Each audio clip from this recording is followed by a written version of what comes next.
ឲ្យតែនិយាយគឺជឿនឡងដងខ្ញុំពិបាកធ្វើចិត្ត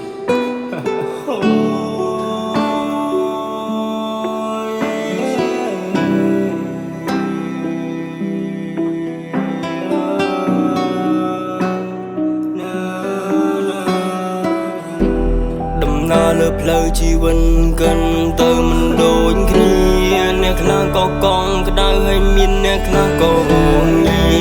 ហើយល្វីជីវិតយើងនេះមានវាសនាខុសគ្នាអ្នកណាជាអ្នកកំណត់ឲ្យជីវិតខ្ញុំវេទនាខ្ញុំដើរកាន់មេឃភ្លៀងគ្មានអារម្មណ៍សំបីរងាព្រោះខ្ញុំឆ្លងកាន់ហើយដែលប្រើជីវិតមួយដល់កំព្រាគ្មានអ្នកណាគេយល់ចិត្តសំបីមុននឹងដែលស្គាល់គ្នាឬជីវិតខ្ញុំត្រូវឯកានឹងមែនវាសនាដែលខុសគ្នាអ្នកមានគេរួចស្រួលព្រោះជីវភាពគេធូរធារអ្នកខំដូចខ្ញុំវិញនៅដំបូកទាំងដែលធ្លុងធ្លាយភ្លៀងខ្លាំងមកដេញមិនកាន់រកកន្លែងជ្រកវាសឹងគ្មានអោណាជីវិតខ្ញុំមកតាត្រូវបានដល់ណាទីណាមានអ្នកណាគេចង់ក្រគុំតស៊ូដើម្បីចង់ឲ្យជីវិតល្អលេងចង់ឲ្យខ្លួនឯងខ្លាចទៅជាទាសករមានអ្នកណាលឺសំឡេងខ្ញុំស្រែកទេសំឡេងបេះដូងខ្ញុំកំពុងងងវងកំមើងញីដល់ពុំអ្នកក្រ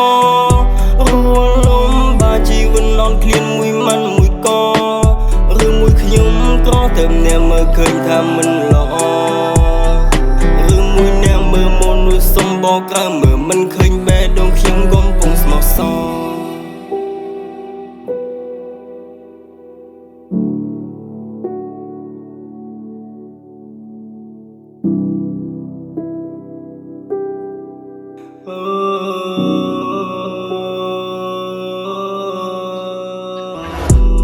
រៀបរាប់ពីខ្សែជីវិតនេះហើយរឿងប៉ិនរបស់ខ្ញុំ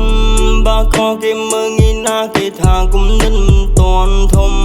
មិនហ៊ានប្រកែកនឹងគេព្រោះដឹងឋានៈមិនធំធំបានត្រឹមសួរព្រំលីខិតនឹងមែនជីវិតរបស់ខ្ញុំបិទភ្នែកឲ្យសួរខ្លួនឯងពេលណាយើងមានផ្ទះសម្បែងមិនចង់នៅឆ្ងាយពីស្រុកមិនចង់រកសត្វដូចជាខ្លែងចង់មានគោលដៅមួយហើយរស់នៅមិនបាច់ចំបែងអោណាជីវិតខ្ញុំមករកសត្វដែលតែម្នាក់តើមានអ្នកណាគេដូចខ្ញុំ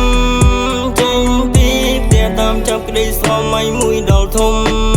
ទូងបីគ្មានអ្នកលើកតឹងចិត្តឲ្យជ្រុំជ្រែងខ្ញុំតែខ្ញុំប្រាប់ខ្លួនឯងថាមិនន័យទេទោះបីពេលនេះគ្មានអ្នកជឿជាងខ្ញុំនេះហើយជីវិតខ្ញុំតស៊ូណាតាំងតែពីតូចរហូតដល់ធំខំតស៊ូទោះដឹងជីវិតថាមិនសំណំគ្មានអ្នកណាគេយល់គេដឹង